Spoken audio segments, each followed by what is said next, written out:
student of class 6.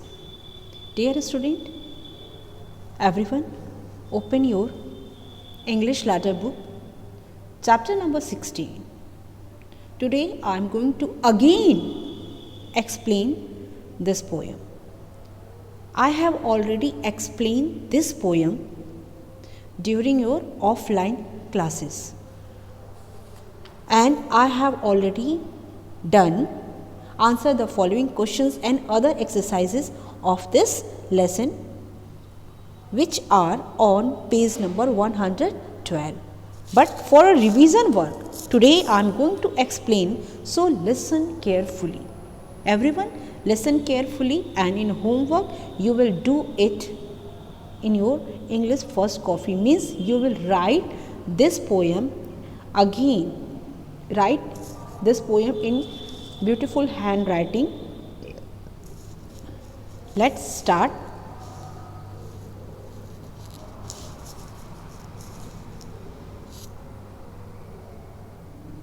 First of all, we will look difficult word meaning. Your first difficult word is grumble. Grumble means complain, शिकायत करना. Dismal means उदास होना, gloomy and dull.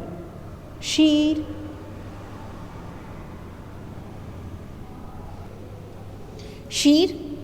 means सरासर, utter, निरा. शीर, सरासर. Delight, joy, Anand. Duckweed, aquatic plant which grow on the surface of still or slow moving water, means वह plant जो किसी पानी के आसपास, जहाँ से पानी बह रहा हो, वहाँ पे जो घास फूस जैसा जम जाता है उसे डकवीट कहते हैं. आप कह सकते हैं कि जलीय प्लांट, जलीय पौधे. Double up, to bend over with laughter and pain, means हंसते हंसते, जब बहुत हंसी आती है तो हंसते हंसते जब पेट में बल पड़ जाता है, लोग हंसते हंसते बैठ जाते हैं और पेट में दर्द होने लगता है, उसे डबल अप कहते हैं. Quack, the harsh cry of a duck, जो डक होते हैं उनकी जो साउंड होती है क्वैक की, वो जो साउंड होती है बहुत ही तीखी, कर्कश होती है. डाफ्ट, सिली, बेहुदा, मजाक. रिस्पॉन्ड, रिएक्ट करना, प्रतिक्रिया देना. Student, this poem has been composed by Alfred Noyes. You know, Alfred Noyes was born in England and attained Oxford. वह जो है इंग्लैंड में पैदा हुए थे और ऑक्सफोर्ड यूनिवर्सिटी, इंग्लैंड की फेमस यूनिवर्सिटी है, उसे उन्होंने अटेंड किया. मीन्स वहाँ पे उन्होंने अपनी पढ़ाई की for a degree. His passion for becoming a writer is even from an incident when he skipped an exam to meet a publisher with reference to his first poetry collection. कह रहे कि his passion means होता है शौक. उनका जो passion था for becoming a writer, एक राइटर होने का, इस इवेंट मीन्स उसने एक क्या किया, एक घटना उनके लाइफ में ऐसी घटी जिसकी वजह से उन्होंने क्या किया, when he skipped. Skip means होता है छोड़ना. जब उन्होंने छोड़ा, क्या छोड़ा, उन्होंने क्या छोड़ा, एग्ज़ाम छोड़ा. An exam to meet a publisher with reference to his first poetry collection. जब उनकी पहली जो पोइट्री थी, कविता का जो संग्रह था, उसको पब्लिश करने के लिए उनको अपने पब्लिशर से मिलना था. Due to this he left his exam, a decision which cost him his graduation degree. और पब्लिशर से मिलने के कारण उनको क्या करना पड़ा, अपनी जो ग्रेजुएशन की डिग्री थी उसको निछावर कर देना पड़ा. मीन्स उन्होंने ग्रेजुएशन कंप्लीट नहीं किया.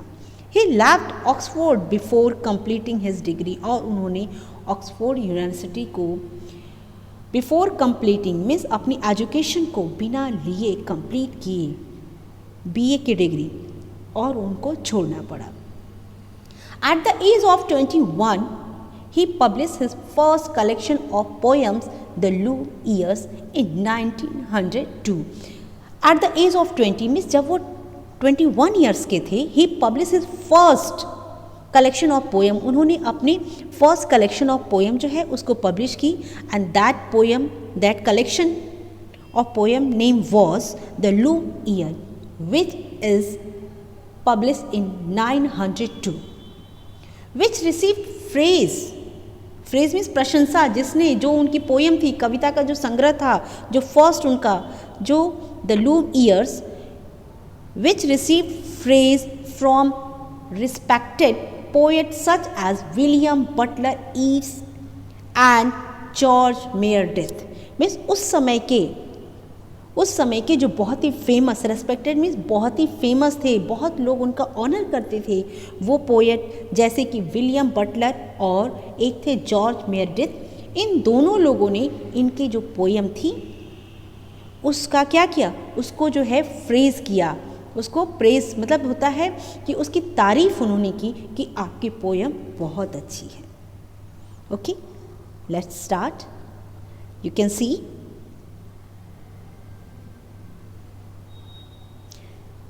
Everyone grumbled. The sky was grey. Everyone grumbled. Grumble means होता है कंप्लेन करना, शिकायत करना। एक दिन की बात है, one day everyone grumbled means in a family, एक फैमिली में सभी लोग means mother, even their children grumbled, सब शिकायत कर रहे थे। द स्काई वॉज ग्रे, और जो स्काई था वो क्या था, वो ग्रे था। ग्रे मीन्स बादल आने वाले थे, बारिश होने वाली थी। We had nothing to do and nothing to say. We had nothing to do and nothing to say. Student, listen. Children complain that they had nothing to do. उनके पास करने के लिए कुछ नहीं था and कुछ कहने के लिए नहीं था। We were nearing the end of dismal day. We were nearing means लगभग करीब, दिन खत्म होने का लगभग करीब था। मीन्स हम लोग लग रहा था कि अब तो पूरा दिन खत्म हो गया, एंड ऑफ डिसमल डे, और पूरा दिन हमारा उदासी में बीता।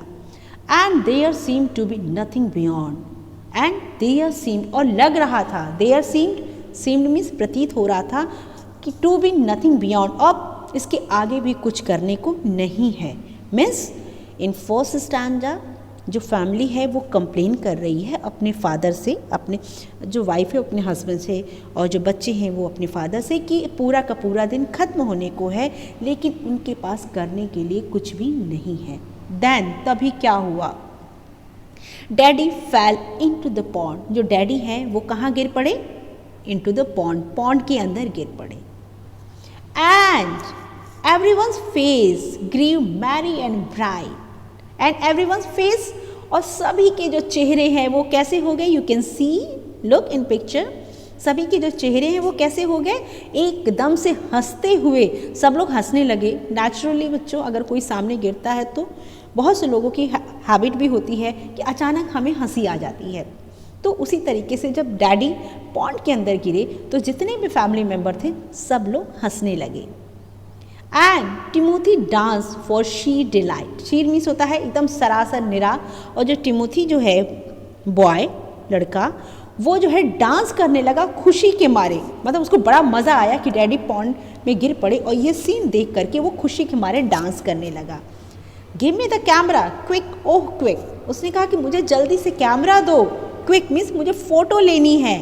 And he is crawling out of the duckweed, यहाँ पे जो ही वर्ड है वो यूज़ हुआ है फादर के लिए कि he is crawling, crawling means होता है रेंगना, he is crawling out of the duckweed, duckweed means जो जंगली जो जलीय पेड़ पौधे हैं उनके बीच में जो डैडी हैं वो रेंग रहे हैं, उनकी ये पिक्चर मुझे क्लिक करनी है। And he clicked. Then the gardener suddenly slapped his knee, slapped his knee means वो अपनी पैरों पर गिर पड़ा जोर से, मीन्स अपने घुटनों पर, नी मीन्स घुटने पर। वो क्या हुआ, अचानक हंसते हंसते जब उसने सारा सीन देखा तो वो हंसते हंसते अपने पेट को दबाते हुए वो एकदम से नीचे बैठ गया। And double up shaking silently means अब वो हंस रहा था वो सारा सीन देख करके, लेकिन शेकिंग स्लाइटली, शेकिंग मीन्स हिलना, और साइलेंटली मीन्स चुपचाप। एंड डबल अप, हंसते हंसते उसको बहुत हंसी आ रही थी जिसको रोकने की भी कोशिश कर रहा था, जिसकी वजह से उसके पेट में दर्द होने लगा, और शेकिंग साइलेंटली और चुपचाप वो धीरे से बैठ गया, लेकिन उसका जो पूरा बॉडी था वो धीरे धीरे हिल रहा था, मीन्स वो हंस रहा था। And the ducks all quacked as if they were daft, और जितने भी जो डक्स थे पॉन्ड के अंदर वो सब अचानक उड़ पड़े। ऐसा लगा जैसे उनके साथ कुछ भद्दा मजाक हो गया हो, या उन्होंने ऐसा कुछ देखा हो, उनको लगा कि कुछ ऐसा पॉन्ड में हो गया जिसकी वजह से वो अचानक क्या हो गए, वो बहुत ही एकदम से डाफ्ट मीन्स एकदम से अलग आसमान, उनको लगा कि उनके साथ कुछ गलत हो गया और वो सब क्या करने लगे, क्वैक करने लगे, गले से साउंड निकालने लगे।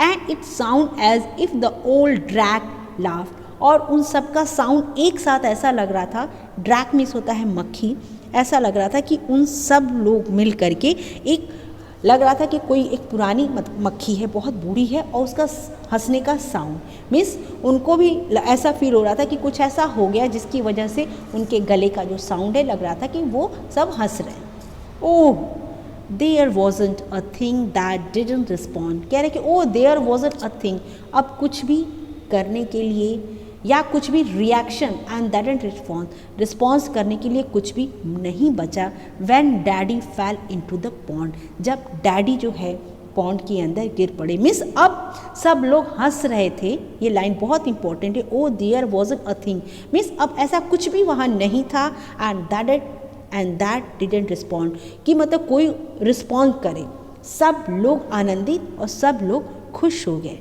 यही है ये poem. I hope you have understood it. In homework you will write this poem in your copy and try to make this picture. This picture is very interesting. I hope you can draw in your copy with colorful pencil. Till then, take care, have a nice day.